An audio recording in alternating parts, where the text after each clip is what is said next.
అందరికీ నమస్కారం. మీ కోటేశ్వరరావు పందిరి పాట పద్యం యూట్యూబ్ ఛానల్కి స్వాగతం. ఈరోజు అంశంలో భాగంగా 9వ తరగతి తెలుగు కొత్త పాఠ్యపుస్తకం నుండి 7వ పాఠ్యాంశమైన మాట మహిమ అను పాఠంలోని పద్యాలను రాగ భావయుక్తంగా వినిపించి విశదీకరించే ప్రయత్నం చేస్తున్నాను. ముందుగా పాఠ్యభాగ శీర్షిక గమనించినట్లయితే మాట మహిమ అనగా మాట యొక్క గొప్పతనం. అంటే కొన్ని మాటలు మనకు ఆనందాన్ని కలిగిస్తాయి, కొన్ని మాటలు ఉత్తేజపరుస్తాయి, మరికొన్ని మాటలు ఉల్లాసాన్ని కలిగిస్తాయి. అలాగే కొన్ని మాటలు మన మనసుకు గాయపరుస్తాయి కూడా. అందుకే ఎవరితోనైనా మాట్లాడేటప్పుడు ఆచితూచి మాట్లాడాలని పెద్దలు చెబుతారు. అందుకే కొన్నిసార్లు సర్వేంద్రియానాం నయనం ప్రధానం అని అనుట కంటే నాలుక ప్రధానం అని ఉంటే బాగుండును కదా అనిపిస్తుంది. దానికి గల కారణం ఎదుట వ్యక్తిలో నీ యొక్క స్థానాన్ని నిర్ణయించేది కేవలం నీ నాలుక మాత్రమే అనుట నిస్సందేహం. అయితే అటువంటి నరము లేని నాలుక చేసే నాట్యమును గురించి తెలుసుకుందాం. ముందుగా చదవండి చర్చించండి అను శీర్షికలోని శ్రీ బివివి ప్రసాద్ గారు అందించిన వచన కవితను ఒకసారి గమనించినట్లయితే మాటలు మనిషితో ఎలా ప్రవర్తిస్తాయో చెప్తున్నది ఈ కవిత. మాటలు మనిషితో ప్రవర్తించడం ఏంటి అనుకుంటున్నారా? అదే మనము మాట్లాడిన మాటలు మనలో కొన్ని ఆలోచనలు రేకెత్తిస్తాయి, మన భావాలను ముందుకు సాగిస్తుంటాయి, కొన్నిసార్లు మనల్ని కదలనివ్వకుండా ఆపుతుంటాయి. అదేమిటో ఒకసారి చూద్దాం. మాటలు మనతో నడుస్తూ ఉంటాయి. కొన్ని తాబేళ్లలా నింపాదిగా తొందరేమిటంటాయి, కొన్ని కుందేళ్లలా గంతులేస్తూ ఆలస్యం ఎందుకంటాయి. కొన్ని మన పక్కన పక్షుల్లా ఎగురుతాయి, కొన్ని మన చేతిలోని దీపంలా దారి చూపిస్తాయి. కొన్ని సీతాకోకల్లా మనమున్నా లేనట్టే మన ముందే అటు ఇటు తిరుగుతాయి. కొన్ని మన నీడల్ని మనకంటే పొడవుగా మన ముందు పరుస్తాయి. కొన్ని మాటలు తోటలోని పూలలా పలకరించి తప్పుకుంటాయి, కొన్ని మాటలు వెన్నెల వాన కురిపించి తడిపేస్తాయి. మన పక్కన ఉన్నట్టే ఉండి మనకు అందకుండా ఉంటాయి, మనతో నడుస్తున్నట్లే ఉండి అనంత గమ్యాలను చేరి ఉంటాయి. అన్ని మాటలు ఒకలాగానే మనతో నడుస్తూ ఉన్నట్లుంటాయి. కొన్ని మనతో ఒక్క అడుగు వేసి మాయమవుతాయి, కొన్ని మన చెయ్యి పట్టుకుని మనకు చేయందించి నడుస్తాయి. చూసారా గమ్మత్తు? మాటలు మనతో నడుస్తూ ఉంటాయి. కొన్ని మాటలు మనల్ని నెమ్మదిగా వ్యవహరించేలా చేస్తే మరికొన్ని కంగారు పెడుతుంటాయి. కొన్ని పక్షుల్లా ఎగిరితే కొన్ని మాటలు మనకు దారి చూపిస్తాయి. కొన్ని సీతాకోక చిలుకలాగా మన ముందే అందంగా కదులుతాయి.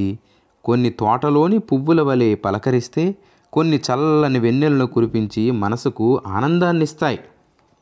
కొన్ని మాటలు మనకు అందకుండా ఉంటే మరికొన్ని అనంత గమ్యాలను చేరి ఉంటాయి. మనతో నడుస్తూ ఉన్నట్లుగానే ఉంటాయి, కానీ అప్పటికప్పుడే మాయమవుతాయి, మరలా మన చేయి పట్టుకొని నడిపిస్తుంటాయి. ఇది ఈ కవిత యొక్క భావం. ఇక ఈ పాఠ్యభాగ ఉద్దేశం ఒకసారి గమనించినట్లయితే చూడండి. నరము లేని నాలుక పరిపరి విధాలుగా వదంతులు పుట్టిస్తుంది. దాని ఫలితంగా ధన మాన ప్రాణాలకు చేటు వాటిల్లుతుంది. అవయవాలన్నింటిలోకెల్లా ప్రధానమైనది మనకి గౌరవాన్ని తెచ్చిపెట్టేది నాలుక. అందుకే పెద్దలు నోరు వీపుకు దెబ్బలు తేకే అన్నారు. అంటే నోరు మంచిదైతే ఊరు మంచిదవుతుంది. మనము ఆడే మాట వలనే మనకు అక్కడ గౌరవం అనేది లభిస్తుంది. అవయవాలన్నింటిలోకెల్లా ప్రధానమైనది మనకు గౌరవాన్ని తెచ్చిపెట్టేది నాలుకే. అందుకే సర్వేంద్రియానాం నయనం ప్రధానం అని అనుట కంటే నాలుక ప్రధానం అని అనుట ఉచితమేమో అనిపిస్తుంది. విలువైన మాటలే బంధాలను స్నేహాలను పెంచుతాయి. వ్యక్తి సంస్కారానికి మాట తీరు గీటురాయి వంటిది. పెదవి దాటి వచ్చే మాటపై అదుపు పొదుపు అవసరం. మాట తీరు బాగులేకపోతే ఎదురయ్యే కష్ట నష్టాలను తెలియజేయడం, మాట విలువను తెలుసుకుని యోగ్యతతో కూడిన మాటలని మాట్లాడడం అలవరుచుకునేలా చేయడం ఈ పాఠం యొక్క ఉద్దేశం. విద్యార్థులు మాట యొక్క గొప్పతనాన్ని తెలుసుకొని ఎక్కడ ఎవరితో ఎలా మాట్లాడితే సరైనటువంటి విలువను పెంపొందించుకోగలుగుతామో తెలుసుకునేలా చేయడమే ఈ పాఠం యొక్క ఉద్దేశం. మన చుట్టూ రకరకాలైనటువంటి మనుషులు ఉంటారు. ఒక్కొక్కరి మాట తీరు ఒక్కో రకంగా ఉంటుంది.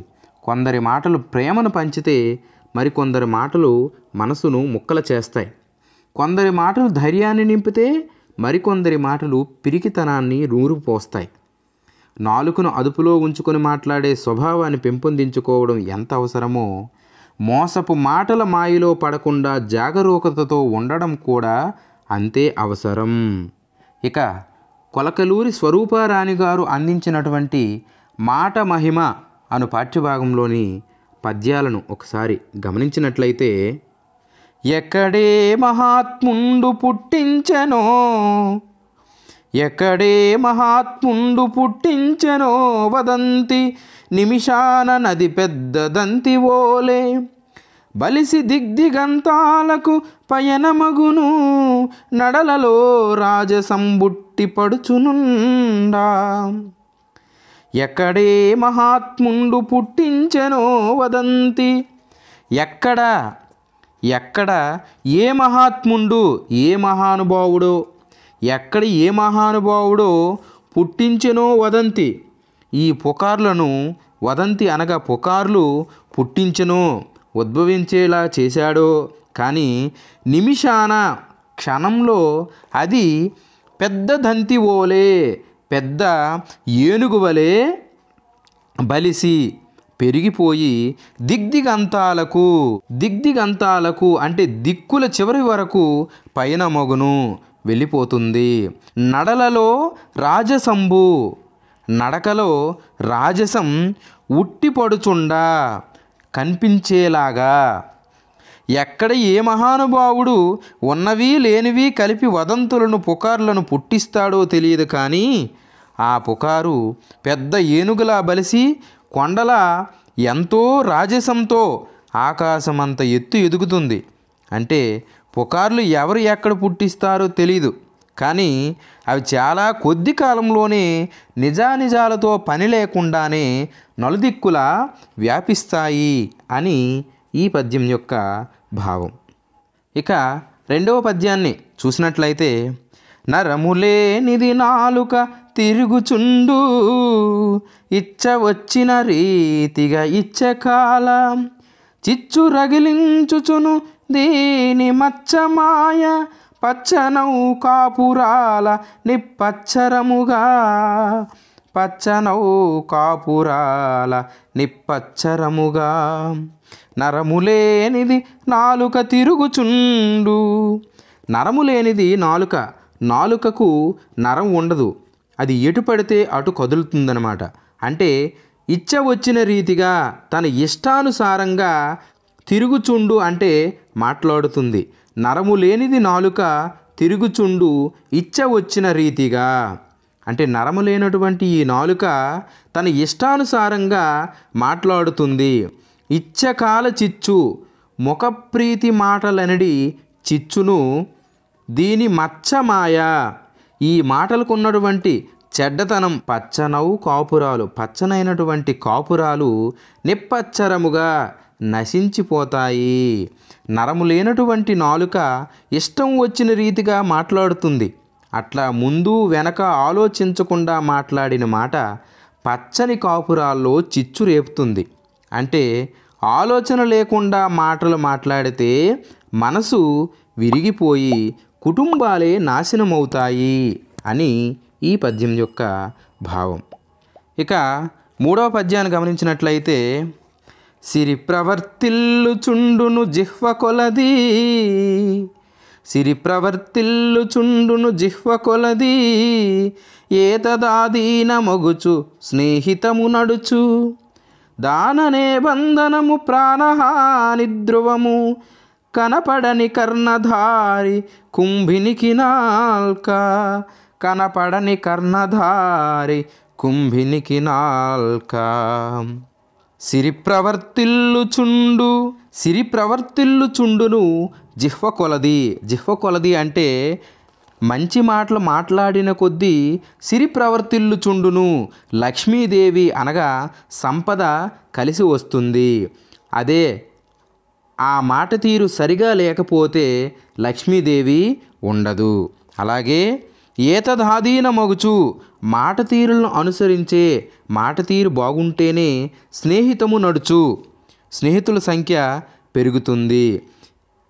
ఏ బంధనము అంటే ఏ బంధమైనప్పటికీ కూడా ప్రాణహాని ధ్రువము. ఈ నాలుక సరిగా లేకపోతే ప్రాణహాని కూడా కలుగుతుంది. అది కనపడని కర్ణధారి కుంభినికి నాలుక. కంటికి కనిపించినటువంటి కర్ణధారి చెవులు కలిగినటువంటి కుంభినికి అనగా ఆడ ఏనుగు వంటి నాలుకతోనే ప్రాణహాని కలుగుతుంది. మన నోటి మాట తీరులోనే మన ఇంట లక్ష్మి అనగా సంపద ఉంటుంది. అబద్ధాలు ఆడే చోట లక్ష్మీదేవి ఉండదు. మాట తీరును అనుసరించే స్నేహితుల సంఖ్య పెరుగుతూ ఉంటుంది. కనపడని చెవులు కలిగిన ఆడ ఏనుగు వంటి నాలుకతోనే ప్రాణహాని కూడా కలుగుతుంది. కాబట్టి మాట తీరు జాగ్రత్త సుమా అని ఈ పద్యానికి భావం. ఊకదంపుడు మాటలు దరగొట్టేసి పూటలు గడుపుకు పోవు నాల్క. నాలుక మచ్చల వాలుగా జుట్టును ముడిపెట్టి చూచు నాల్క. రెండు నాల్కల పగ రెచ్చగొట్టుచు తలకొక దారి పట్టించు నోపు నాల్క. ఆత్మలో గరలంబు నంగిట నమృతంబు పులుపారగా మోసపుచ్చు నాల్క. నాలుకొక్కటి అయిన నానా విధాల రూపములు ధరించుచును. ఏ రోటి చెంత పాడు నా పాట సర్వము పాడు చేయు వాలునకు లేని పదును ఈ నాలుకకును. సర్వము పాడు చేయు వాలునకు లేని పదును ఈ నాలుకకును. ఊకదంపుడు మాటలు ఊదరగొట్టేసి. ఊకదంపుడు మాటలు అంటే వ్యర్థమైనటువంటి మాటలు ఊదరగొట్టేసి అంటే వాటిని వ్యాపింపజేసేసి తప్పింపజేసేసి పూటలు గడుపుకు పోవు నాల్క. పూటలు గడుపుకోవడం అంటే పండగ చేసుకోవడం. అంటే లేనిపోని మాటలు సృష్టించి ఉట్టుట్టి మాటలు సృష్టించి లేదా మాయ మాటలు సృష్టించి పండగ చేసుకోవడం. అలాగే మచ్చల నాలుక కలిగినటువంటి వారు అంటే ఎక్కువగా మాయ మాటలు చెప్పేవారికి మచ్చల నాలుక ఉన్నది అంటారు. నాలిక్కి మచ్చే లేదు అని అంటుంటారు. అంటే అబద్ధాలు ఆడేవారిని సూచించేదిగా ఈ మచ్చల నాలుక అనే ప్రయోగం అనేది కనిపిస్తుంటుంది. నాలుక మచ్చల వాలుగా మచ్చల నాలుక కలిగినటువంటి వారు జుట్టును ముడిపెట్టి చూచు నాలుక. అంటే జుట్టు పట్టుకొని కొట్టుకునేదాకా తీసుకొస్తుంది. తగాదాలు చేసుకునేలాగా చేస్తుంది. రెండు నాలుకల పగ రెచ్చగొట్టుచు ఇద్దరి మధ్య రెండు నాలుకలు అనగా ఇద్దరి మధ్య విరోధాన్ని రెచ్చగొట్టుచు అంటే విజృంభిస్తూ తలకొక దారిని కలిసి ఉన్నటువంటి వారిని చెరో దారిలా అంటే విడిపోయేలాగా చేస్తుంది. ఆత్మలో గరలంబు అంగిట నమృతంబు. మనసులో విషం నింపుకొని అంగిట నోట్లో అమృతంబు పొలుపారగా అంటే అతిశయించే విధంగా మోసపుచ్చు నాలుక. మోసగించేది కూడా ఈ నాలుకే. నాలుకొక్కటి అయినా నాలుక మనిషికి ఒకటే ఉంటుంది. అయినా నానా విధాల రూపములు ధరించుచును అనేక రూపాలను ధరిస్తుంటుంది. వాలునకు లేని పదును అంటే కత్తికి లేనటువంటి పదును కూడా ఈ నాలుకకును కత్తికి లేనటువంటి పదును కూడా ఈ నాలుకకు ఉంది. ఏ రోటి చెంత పాడును ఏ రోటి చెంత ఏ ఇంటికి తగినటువంటి విధంగా ఆ పాట పాడుతుంది. అంటే ఎవరి దగ్గర వారి మాటలే ఆడుతుంది. సర్వము పాడు చేయు సర్వం నాశనం చేస్తుంది. అంటే కొందరు ఈ లోకంలో ఉట్టుట్టి మాటలు అనగా మాయ మాటలు చెప్పి వారి పబ్బం గడుపుకుంటారు. మచ్చల నాలుక కలిగినటువంటి వారు చెప్పే చాడీలకు జుట్టు పట్టుకొని కొట్టుకునేదాకా తగాదాలు అవుతాయి అని పెద్దలు అంటుంటారు.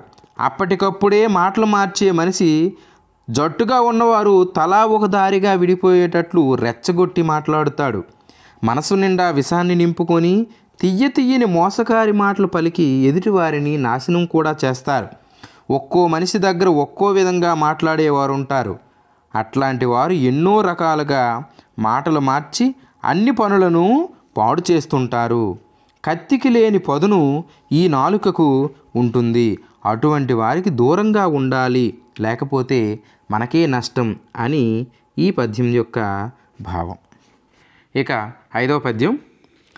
అందమో చందమో అంబకాముక కంట తిలకించు పల్లెత్తి పలుకలేదు, మేలైన కీలైన ఆలించుటే గాని చెవిదోయి నొక్కి వచించలేదు, ఇంపైన కాకున్న కంపు కన్గొను నాసిక పుటంబులకు వాగ్ధాటి లేదు, మైసోకునేని రోమాంచమౌనే గాని చర్మంబునకును వాక్సరణి లేదు, పక్వముల చెవులు గుర్తించు పనికి తోడు ఎరుగు మాటాడు పని రసనేంద్రియంబు, ఎన్నగ నవాకులు చవాకులన్నీ వాగి అమృత హృదయాలలో జిల్కు హాలహలము.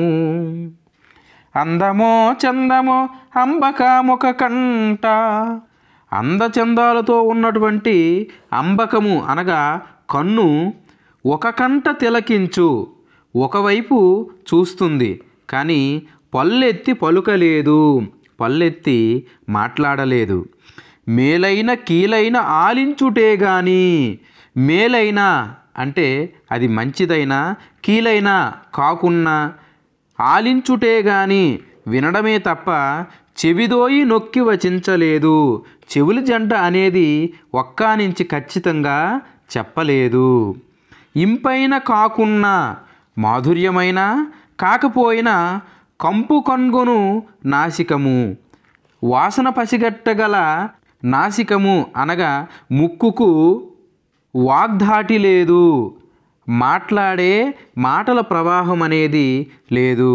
మైసోకునేని రోమాంచమౌనే గాని, మై అనగా శరీరానికి అంటే చర్మానికి స్పర్శ కలిగనేని, చర్మానికి స్పర్శగాని కలిగితే వెంట్రుకలు, రోమాంచమౌనే అనగా వెంట్రుకలు నిక్కబడుచుకునేలా స్పందించే శక్తి ఉంది, కానీ వాక్సరణి లేదు, మాట్లాడే శక్తి చర్మానికి లేదు.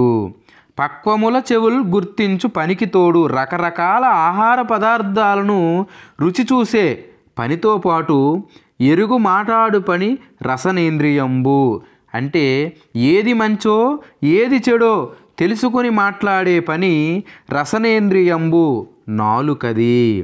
ఎన్నగా ఎంచి చూడగా నవాకులు చవాకులన్నీ అంటే అవాకులు చవాకులన్నీ, ఆ మాట ఈ మాటలు అన్నీ కూడా వాగి మాట్లాడి అమృత హృదయాలలో, అమృతం వంటి హృదయాలలో జిల్కు హాలాహలంబు అంటే హాలాహలం అనగా విషాన్ని చిల్కు చిమ్ముతుంది.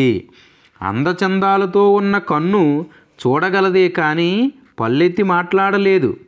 ఎంత చక్కగా పనిచేసే చెవులైనా ఖచ్చితంగా ఒక్కా నుంచి చెప్పలేవు. అందంగా ఉన్నా లేకున్నా వాసనలను పసిగట్టగల ముక్కు అనర్గళంగా మాట్లాడలేదు. వెంట్రుకలు నిక్కబొడుచుకునేలా స్పందించే శక్తి ఉన్న చర్మానికి సహితం మాట్లాడే దారి లేదు. రకరకాల ఆహార పదార్థాలు రుచి చూసే పనితో పాటుగా ఏది మంచి ఏది చెడు అని తెలుసుకుని మాట్లాడే పని నాలుకది.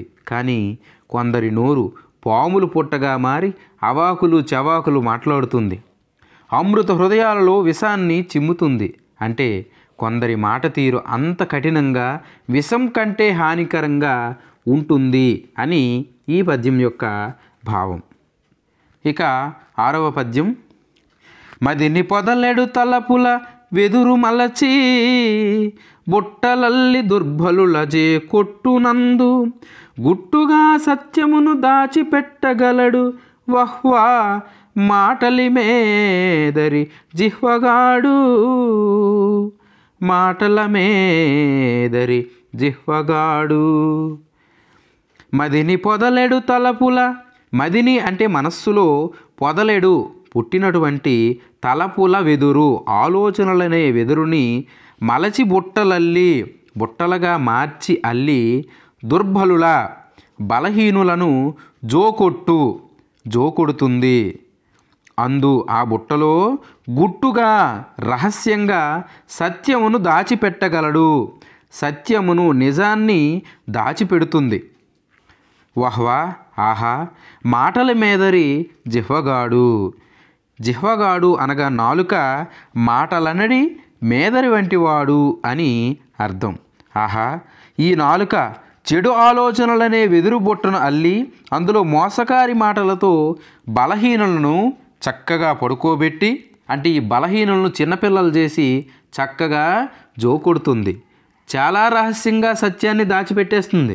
ఈ నాలుక మాటల మీదరి మాయ మాటలు చెప్పి బుట్టలో వేసే వారితో జాగ్రత్తగా ఉండాలి సుమా అని ఈ పద్యం భావం. ఇక 7వ పద్యం. కనులార మంచిని కాంచుటాకేనేము పన్నుగా అమరెను కన్నుదోయి, వీనులార సువార్త వినుటకే కాబోలు సమకూర్పబడియను శ్రవణయుగము, చేతులార సుకృతమ్ము చేయుట కౌనేము కలుగుట నరులకు కరయుగలము, అమలిన పదమున గమయించుటకెలెమ్ము తనరారుచుండు పదద్వయంబు, అన్ని అంగాలు రెండేసి అతి ప్రధాన రసనమొకటి హిత ప్రసరణకు వలయు, పలుకు మాత్రము మితముగా పలుకమన్న తగువు తెలుపుట దీని ఆంతర్యమేమో, కనులార మంచిని కాంచుటాకేనేమో. కనులారా కళ్ళ నిండుగా మంచిని కాంచుటకేనేమో చూడడానికేనేమో, పన్నుగా అమరెను కన్నుదోయి అందంగా కనుల జంట అమరియున్నది, వీనులార సువార్త వినుటకే కాబోలు చెవులారా మంచి మాటలను వినడానికే అన్నట్లుగా సమకూర్పబడెను శ్రవణయుగము, అంటే చెవుల జంట సమకూర్పబడింది. చేతులార సుకృతంబు చేయుటకౌనేమో చేతులతో మంచి పనులు చేయుటకేనేమో కలుగుట నరులకు కరయుగలము, చేతుల జంట మనిషికి ఏర్పడ్డాయి. అలాగే అమలిన పదమున గమయించుటకే లెమ్ము, అమలిన పదమున అంటే మంచి మార్గమున గమయించుటకే లెమ్ము నడవడానికేనేమో, తనరారుచుండు పదద్వయంబు రెండు పాదాలు ఒప్పే విధంగా ఉన్నాయి, అన్ని అంగాలు రెండేసి. ఇలా కనులు చెవులు చేతులు కాళ్ళు అన్నీ కూడా రెండేసి అంగాలు ఉన్నాయి. అతి ప్రధాన రసనం ఒకటి, మనిషికి అతి ప్రధానమైనది నాలుక మాత్రం ఒక్కటే ఉన్నది. హిత ప్రసరణకు వలయు మేలు కలిగించుటకు, పలుకు మాత్రము మితముగా పలుకమన్నా అంటే మాటలు మాత్రం కొంచెమే మాట్లాడాలి అన్నటువంటి తగవు తెలుపుట దీని ఆంతర్యమేమో. తగవు అంటే యుక్తత తెలుపుట తెలియజేయుట దీని యొక్క ఆంతర్యమేమో, దీని యొక్క ఉద్దేశమేమో అని.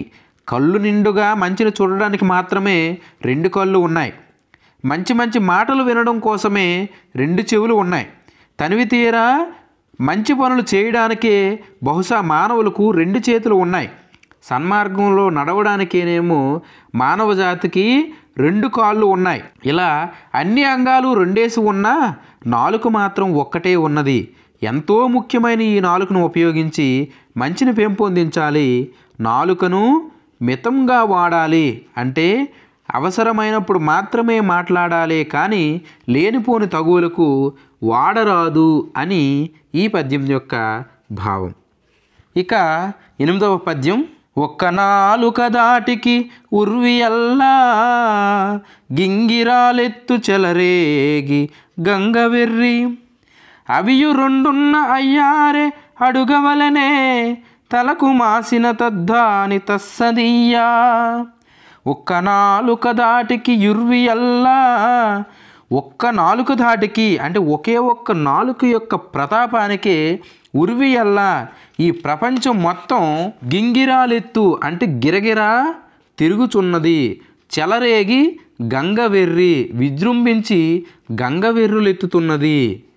అదే అవియు రెండున్న, అవే ఆ నాలుకలే కనుక రెండు ఉన్నట్లయితే అయ్యారే అడుగవలనే, ఇంకా చెప్పనక్కరలేదు. తద్దాని తస్సదియ్య, తలకు మాసిన పనికి మాలినటువంటి పనులు ఎన్నో చేస్తుంది.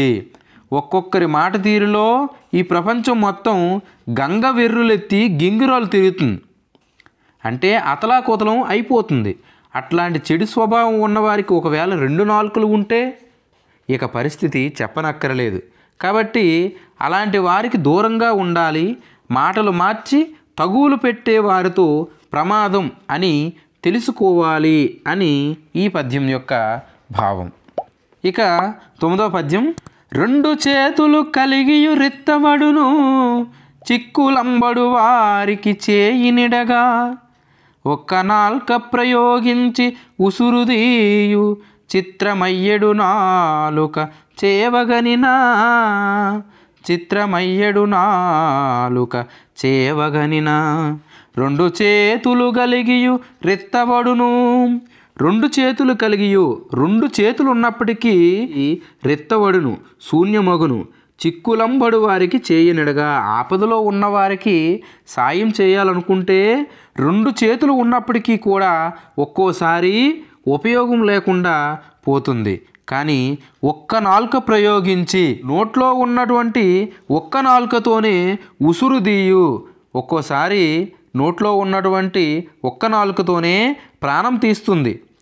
చిత్రమయ్యడు నాలుక చేవగనినా, నాలుక యొక్క బలం చూడగా చిత్రమయ్యడు, ఆశ్చర్యం కదా. ఆపదలో ఉన్నవారిని ఆదుకోవడానికి వెళ్ళినా ఒక్కోసారి 2 చేతులతో వారికి సహాయం చేయలేకపోతాం. కానీ చిత్రంగా నాలుకకు ఎదుటివారి ప్రాణాలే తీయగల శక్తి ఉంటుంది. అంటే మాట తీరులో ఎంత హాని అయినా జరుగుతుంది అని ఈ పద్యం యొక్క భావం. ఇక 10వ పద్యం. పరగ పంచేంద్రియాల లోపలను షడ్రసజ్జయుండు, అదియే రసజ్ఞ పలుకు ప్రల్లదనమబ్బు కథన, పరస్పరానురాగ మధుర రసజ్ఞయై రంపటిల్లు. పరగ పంచేంద్రియాల లోపలను, పరగ పరుగుచున్నట్టి, పంచేంద్రియాల లోపలను 5 ఇంద్రియాలలో ఉన్నటువంటి నాలుక షడ్రసజ్జయుండు, 6 రుచులను ఆస్వాదించగలిగినది, అది ఏ రసజ్ఞ, అదే నాలుక. పలుకు, నాలుక నుంచి వచ్చినటువంటి మాట ప్రల్లధనమబ్బు, దుర్భాషలు మాట్లాడుట, కథన అలవాటు పడితే, పరస్పరానురాగ మధురము, పరస్పరానురాగము, పరస్పర అనురాగంతో మధురమైనటువంటి రసజ్ఞయై నాలుకయై రంపటిల్లు విజృంభించును. పంచేంద్రియాలలోకెల్లా 6 రుచులను ఆస్వాదించగలిగినది నాలుక మాత్రమే. కానీ దుర్భాషలాడటానికి అలవాటు పడితే మాత్రం అది ఒక వ్యసనంలా మారి విజృంభిస్తుంది. అందుకే దుర్భాషలాడేవారికి, అహంకారంతో కన్ను మిన్ను కానక మాట్లాడేవారికి దూరంగా ఉండాలి అని ఈ పద్యం యొక్క భావం. ఇక 11వ పద్యం. నుడువ పెరవారి సుగుణాలు నోట నాల్క, కల్గదది దుర్గుణాల ఏ కరువు బెట్ట, ఏ కరువు లేదు మాటాడి ఏకబిగిని, చెలగి ఒక్కొక్కడొక ఆదిశేషుడగుచు. నుడువ పెరవారి సుగుణాలు నోట నాల్క. పెడవారి సుగుణాలు అంటే ఇతరుల యొక్క మంచి గుణాలను నుడువ మాట్లాడటానికి నోట నాలుక కలగదు, నోట్లో నాలుక కలగదు. అదే ఆ నాలుకే దుర్గుణాలు, ఎదుటి మనిషిలోని చెడ్డ గుణాలను ఏ కరువు పెట్ట, తదేకంగా చెప్పడానికి కరువు లేదు. ఆ గుణాలను, ఆ చెడ్డ గుణాలను తదేకంగా చెప్పాలంటే మాత్రం అడ్డు అదుపు లేకుండా చెప్తుంది. ఏకబిగిని, అదే పనిగా చెప్పడానికి ఒక్కొక్కడు అంటే ఒక్కో వ్యక్తి ఆదిశేషుడగుచు, ఆదిశేషుడు అగుతాడు. ఇతరుల సుగుణాల గురించి చెప్పాలంటే కొందరు నోట నాలుక కదలదు. కానీ వారిలోని దుర్గుణాలను ఏకరువు పెట్టాలంటే మాత్రం వివరించి చెప్పడానికి ముందుంటారు. దుర్గుణాలను ప్రచారం చేయడానికి ఆదిశేషుడులా పడగలు విప్పి 1000 నాలుకలతో ప్రచారం చేస్తారు అని ఈ పద్యం యొక్క భావం. ఇక 12వ పద్యం. నోట మాటాడుచు నుదిట తోడను వెక్కిరించు కలను రంగరించుకొనియే క్రిందుగా గిల్లి పైకి నిజోలబాడి వంచుట వంట జీర్ణించుకొనియే చచ్చువాడి కొనుల గృచ్చి వేలులు చూచు కఠిన చర్యకు దాల్చె కంకణంబు గాలి మూటలు గట్టి గోల పట్టించి గోతులు త్రవ్వు పని వెన్న తోడ నేర్చే ఓరకుండక తన లీల సారెపైన సృష్టికర్త కులాలుడై చేసే పెద్ద లోక భాండము మూయగా మూకుడొకటి చేయమరిచెను అక్కడే చేటు వచ్చు. నోట మాటాడుచు నుదిట తోడను వెక్కిరించు. నోట మాటాడుచు నోటితో మాట్లాడుతూ నుదిట తోడను నొసలు తోడను వెక్కిరించు కలను వెక్కిరించేటటువంటి కలను రంగరించుకొనియే కలుపుకొనును. నోటితో మాట్లాడుతూ నొసటితో వెక్కిరించే కలను కలుపుకొని క్రిందుగా గిల్లి అంటే వారికి తెలియకుండా ఏదో ఒక బాధ పెట్టి పైకి జోలపాడి మళ్ళీ వారిని ఓదార్చి వంచుట మోసగించుట వంట జీర్ణించుకొనియే వంట పట్టించుకుంటారు. చచ్చు వాడి కనుల గృచ్చి వేలులు చూడు పదునైన కళ్ళతో పరికిస్తూ వేలులు చూడు సమయం చూసి కఠిన చర్యకు తాల్చే కంకణంబు హీనమైనటువంటి పనులు చేయడానికి కంకణం కట్టుకొని ఉంటారు. గాలి మూటలు గట్టి కొందరైతే మాటల మూటలతో గోల పుట్టించి గోల చేసి గోతులు తవ్వే పని అంటే మోసం చేసే పనిని వెన్నతోడ నేర్చే వెన్నతో పెట్టిన విద్యలాగా నేర్చుకుంటారు. ఊరకుండక ఊరుకోకుండా తన లీల సారెపైన తన లీలతో సృష్టికర్త బ్రహ్మ కులాలుడై కుమ్మరి అయి పెద్ద లోక భాండము పెద్ద కుండను మూసేలా చేసే మూకుడొకటి ఆ మూతను ఆ పెద్ద కుండను మూసేలా చేసే మూతను ఒకదానిని చేయడం మరిచిపోయాడు అక్కడే చేటు వచ్చే అందువలనే అసలు చేటు వచ్చింది. అంటే లోకంలో కొందరు నోటితో మాట్లాడుతూ నొసలతో వెక్కిరించే కళా ప్రవీణులు ఉంటారు.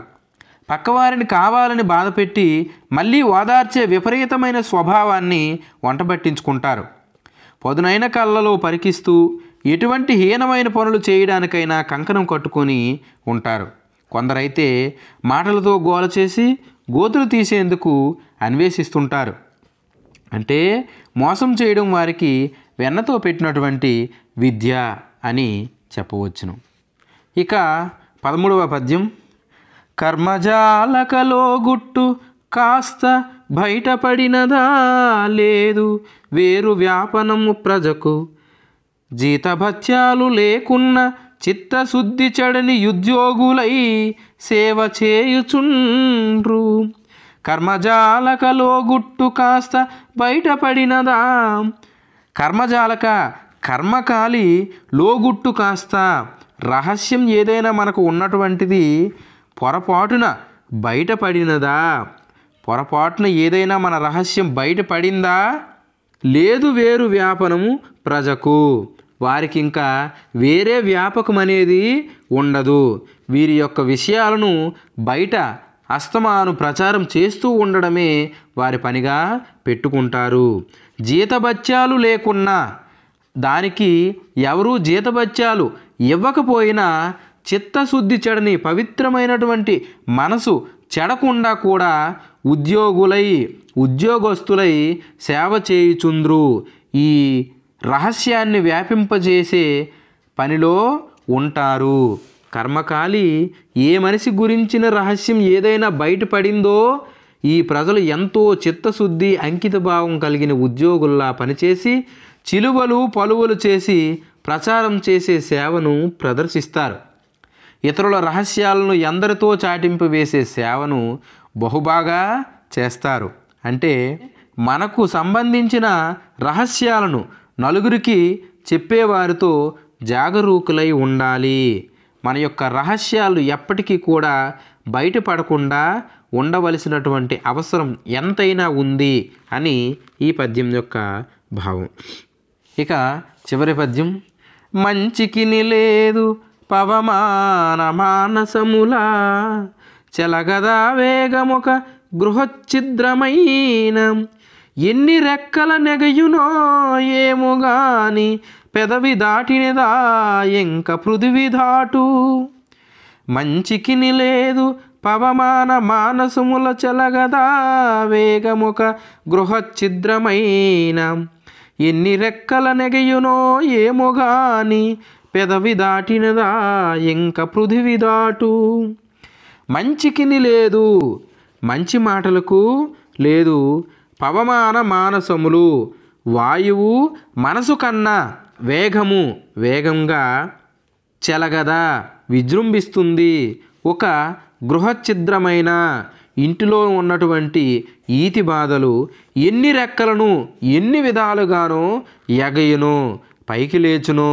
ఏమో గాని పెదవి దాటినదా, పెదవి దాటి బయటకు వచ్చే మాట ఇక పృథివి దాటు, ఇంకా ఈ భూమినంతా పాకిపోవును. ఇంట్లో వారు కనుక చెప్పుడు మాటలను వినకపోతే వాయువు కంటే వేగంగా ఆ వార్తలను రెక్కలు కట్టుకొని మరీ ప్రచారం చేస్తారు. అదే మంచి వార్తను ప్రచారం మాత్రం చేయరు. కనుక ఏదైనా ఒక మాట పెదవి దాటి బయటకు వచ్చిందో అది ఈ భూగోళాన్నే దాటుతుంది, అంటే ప్రపంచం మొత్తం చుట్టి వస్తుంది. కనుక మాటను మాట్లాడే ముందు ఆలోచించి మాట్లాడాలి, మాట మహిమ తెలిసి ఉండాలి అని ఈ పద్యం యొక్క భావం. ఇదండి ఈనాటి మన పాఠ్యాంశం. ఇంకా మనం మరికొన్ని అంశాలతో మళ్ళీ మనం కలుసుకుందాం. అంతవరకు సెలవు. నా వీడియో మీకు నచ్చినట్లయితే లైక్ చేయండి, షేర్ చేయండి, సబ్స్క్రైబ్ చేయండి. అందరికీ ధన్యవాదములతో మీ కోటేశ్వరరావు పందిరి.